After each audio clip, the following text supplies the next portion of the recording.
नमस्कार दोस्तों। आज हम लोग जो पढ़ रहे हैं वो हमारा भक्ति काल पढ़ रहे हैं। भक्ति काल। इससे पहले हमने क्या पढ़ा? इससे पहले हमने आदि काल पढ़ा। तो आदि काल है जो वो आपके आदि काल अभी क्या हो चुका है? पूर्ण।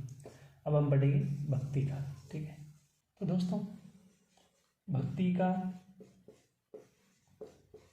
और इस भक्ति काल को ही क्या कहा जाता है? पूर्व मध्य काल। क्या कहा जाता है? पूर्व मध्य काल। और ये किसने कहा था? शुक्ल ने कहा था। भक्ति काल को पूर्व मध्य काल कहा था। और उत्तर मध्य काल किसने कहा था? रीति काल को कहा था। तो ये हो गया। अब पहला हम पॉइंट्स में ये पढ़ेंगे कि जो समय है भक्ति काल का क्या है? समय। विभिन्न विद्वानों के अनुसार समय क्या है? तो समय में सबसे पहले आपको याद रखना है शुक्ल का से याद रखेंगे। शुक्ल ने भक्ति काल का समय क्या माना है?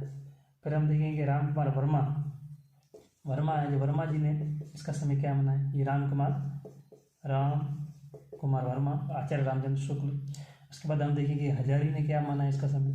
फिर हम देखेंगे नगेंद्र जी ने इसका भक्ति काल का समय क्या माना है। इनको चार को हम देखेंगे।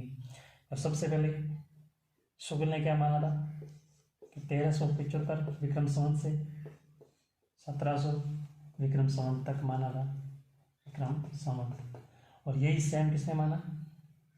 राम कुमार वर्मा ने भी ये माना 1375 से 1700 विक्रम संवत। ठीक है। हजारी ने इसको क्या माना? तो हजारी ने माना है आप इसको 14वीं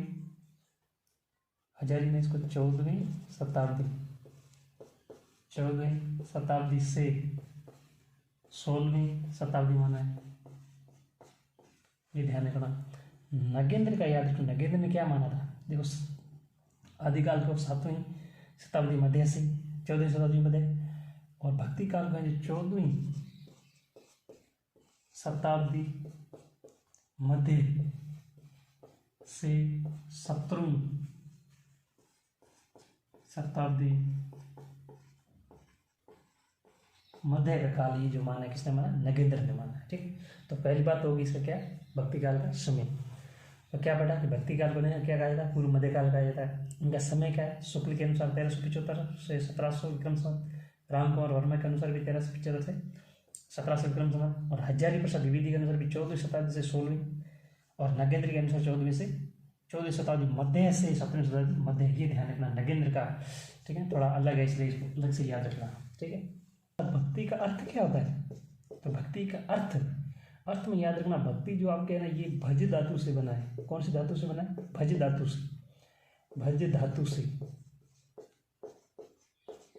से बनना है। और इस भज का अर्थ पता है क्या है? इस भज का अर्थ होता है भाग लेना। क्या लेना? भाग लेना। ये भक्ति किस अर्थ भज धातु से बना है जिसका अर्थ होता है भाग। भज से भाग। ये बात कहने वाले कौन है? तो याद रखना मोनियर। एक व्यक्ति का नाम है मोनियर। विद्वान हुए मोनियर विलियम्स के अनुसार भक्ति शब्द का अर्थ क्या होता है? भाग लेना। इसका पूरा अर्थ भाग लेना। ठीक। ये होता है। आगे क्या है? उल्लेख। आगे है इसका सबसे पहले उल्लेख। भक्ति जो शब्द है इस भक्ति शब्द का सबसे पहले उल्लेख जो मिलता है वो मिलता है आपके श्वेतर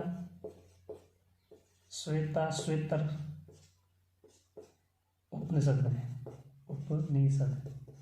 ये श्वेतेश्वर क्या है? उपनिषद है। इसमें सबसे पहले भक्ति शब्द का उल्लेख हमें कहाँ मिलता है? श्वेतेश्वर उपनिषद में मिलता है। ठीक। और अगर पूछें भारत में ये कहाँ पे? भारत में सबसे पहले भक्ति शब्द का उल्लेख कहाँ मिलता है? तो दक्षिण भारत में सबसे पहले ये भक्ति शब्द का उल्लेख मिलता है। और दक्षिण भारत में करने वाले कौन थे पता है? आलवार संत। कौन करने वाले थे? आलवार संतों द्वारा। विष्णु के भक्त थे ये। वैष्णव थे। तो आलवार संतों द्वारा ही सबसे पहले भक्ति शब्द का प्रयोग किया गया और वो भी कहाँ? दक्षिण भारत में किया गया। और इन्होंने कौन सी भाषा में किया था? तो तमिल। ये भी याद रखना। ठीक है ना, नॉलेज के लिए। चलो अगली बहुत ही इंपॉर्टेंट बात। क्या इंपॉर्टेंट बात है? कि हिंदी में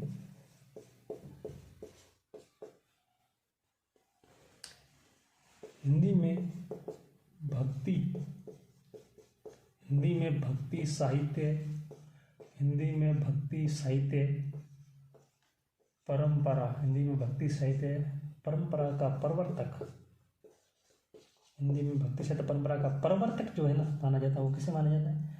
नामदेव को माना जाता है। ये याद रखना, हिंदी में भक्ति परंपरा का जो प्रवर्तक है ना वो कौन है? नामदेव। हिंदी के अंदर भक्ति परंपरा का प्रवर्तक किसे माना जाता है? नामदेव को माना जाता है। ये बहुत ही मस्त बात है।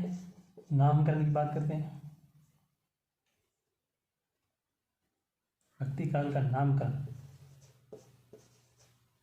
भक्ति काल का अगला है भक्ति काल का नामकरण। यानी भक्ति काल का नामकरण का मतलब है कि भक्ति काल को और विद्वानों ने क्या क्या नाम दिए। तो सबसे पहले हम बात करेंगे भक्ति काल को भक्ति काल किसने कहा है। पहले हम देखेंगे कि भक्ति काल को भक्ति काल किसने कहा, ये देखेंगे। फिर देखेंगे भक्ति काल को लोक जागरण किसने कहा।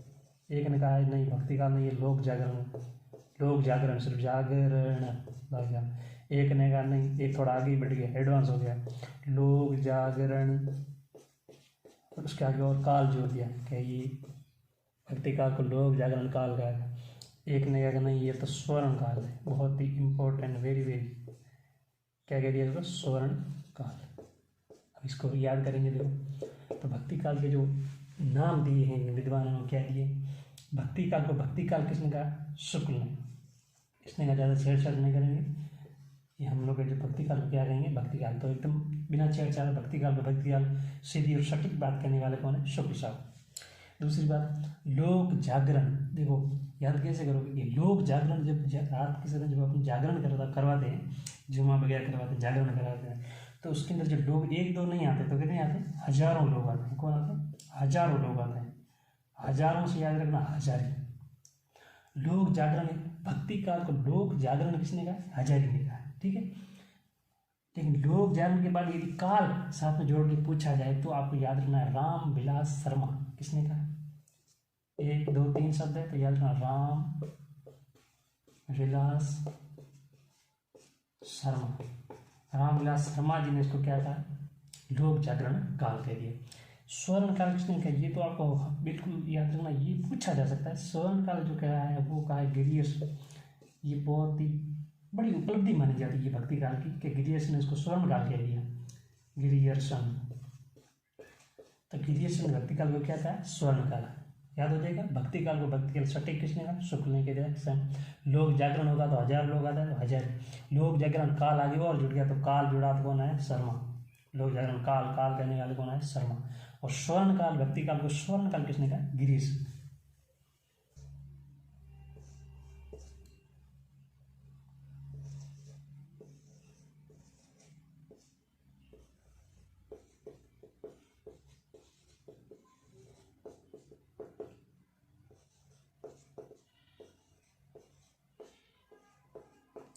आगे भक्ति काल के उद्देश्य के संबंध में, भक्ति काल है इसके उद्देश्य के संबंध में जो मत विभिन्न विद्वानों ने जो मत दिए अपने, वो क्या क्या दिए, इनको बहुत ही ट्रिक से हम लोग याद करने वाले कि भक्ति काल का उद्देश्य किस किसने क्या बनाया। ये बहुत इंपॉर्टेंट है, पूछा जा सकता है। तो सबसे पहले हम लोग शुरुआत करेंगे ईसाई का कि भक्ति काल है ना ये ईसाइयत की देन है। किसकी देन है? ईसाइयत की देन कहने वाले कौन है? देखो इसको ट्रिक से हम लोग याद करेंगे। ईसाइयत की देन बताइए तो हम लोग याद रखेंगे ईसाई जो है ना, ईसाई कौन है? ईसाई जो ईसाइयत की बात कौन करेगा? जो ईसाई होगा।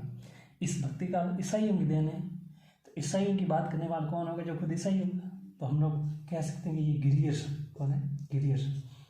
गिरियर्सन एक विदेशी अंग्रेज है तो ईसाई हो सकता है, तो इसलिए गिरियर्सन ने इसको क्या नाम दिया कि भक्ति काल है ईसाइयत की देन है। ठीक है, कोई बात नहीं। आगे आगे ईसाइयत में याद रखना, ई से याद रखना इस्लाम। ई से क्या याद रखो? इस्लाम। जो याद कराने वाले में बड़े बड़े लिख रहा हूँ। इस्लाम,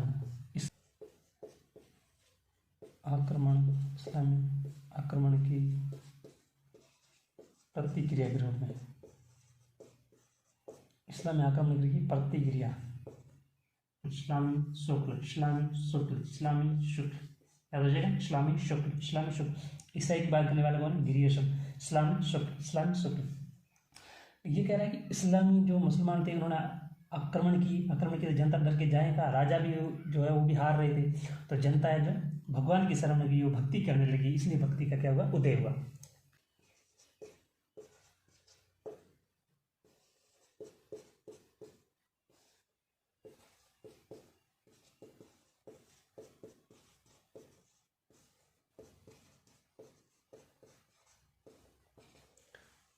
आगे क्या देखो, ये बंदा कह रहा है कि भारतीय खुद ने चिंतन करके ही भक्ति का उदय किया है।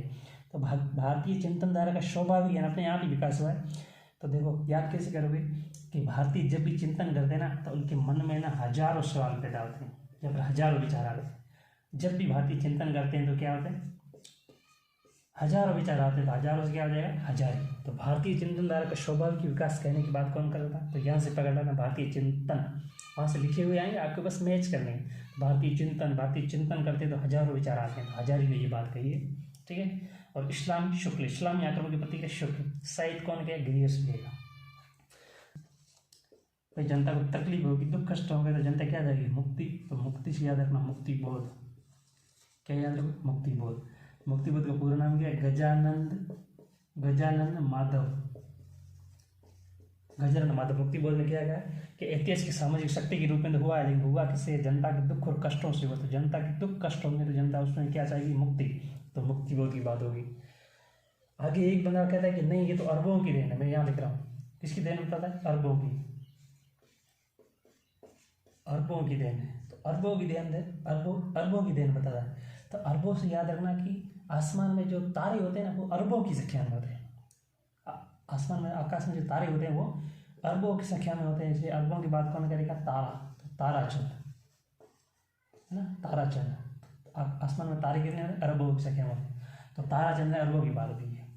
और एक कहता है कि नहीं ये तो जातीय और जनवादी आंदोलन था। एक ने क्या कहा, ये तो जातीय या जनवादी आंदोलन बताता है। तो जातीय और जनवादी बात कौन करेगा, जिसके पीछे जाति लगी हुई, कौन, राम विलास शर्मा। ये देखो जाति लगी हुई, वैसे शर्मा विशेष। तो जाति और जनवादी यानी जाति की बात कौन करेगा, रामविलास शर्मा। तो इस तरह से ये भक्ति को देख संबंध कुछ मत महत्व याद कर लिए, ठीक। आगे हम देखेंगे भक्ति काल के कवियों का विभाजन। भक्ति काल के कवियों का क्या है, विभाजन कैसे करेंगे। तो भक्ति काल के कवियों का विभाजन हम दो धाराओं में करेंगे। कितनी धाराओं में, दो धाराओं।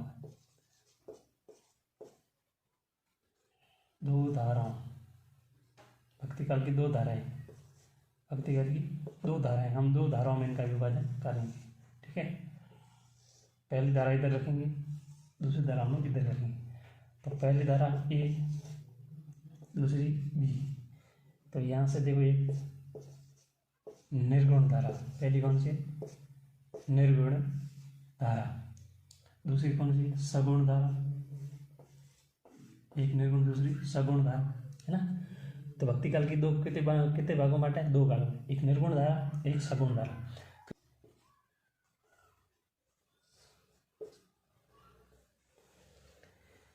तो निर्गुण सगुण, निर्गुण के भी दो भाग कौन से, संत या ज्ञानाश्रय शाखा। दूसरी यहाँ पे सूफी या प्रेमाश्रय।